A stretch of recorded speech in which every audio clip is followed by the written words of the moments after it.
BPL এর এবারের আসরে জমে উঠেছে প্লে অফে যাওয়ার লড়াই। এখন পর্যন্ত শেষ 4 নিশ্চিত করে টেবিল টপার রংপুর রাইডার্স ও ফরচুন বরিশাল। দুই দলের বাকি দুটি করে ম্যাচ, যেখানে একটিতে জয় পেলেই প্রথম কোয়ালিফায়ারে খেলা নিশ্চিত করবে রংপুর বরিশাল। তবে বাকি দলগুলোর অবস্থা কি? একমাত্র দল হিসেবে লিগ পর্বের খেলা শেষ দুর্বার রাজশাহীর।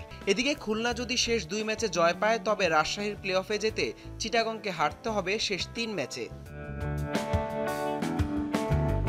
9 ম্যাচে 5 জয়ে 10 পয়েন্ট নিয়ে টেবিলের 4-এ অবস্থান চিটাগং কিংসের। বাকি 3 ম্যাচের 2টিতে জয় পেলে নিশ্চিত হবে তাদের প্লে অফ। তবে এক ম্যাচ জিতলেও থাকবে সুযোগ। সেক্ষেত্রে রান রেটে দুর্বার রাজশাহীর চেয়ে এগিয়ে থাকলেই প্লে অফে যাবে চিটাগং কিংস।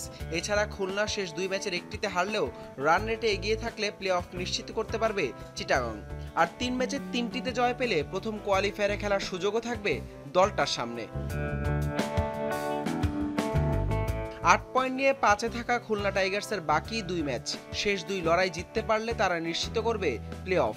তবে এক ম্যাচে জিতলেও থাকবে সুযোগ। সেক্ষেত্রে চিটাগং কিংসকে হারতে হবে বাকি 3 ম্যাচে।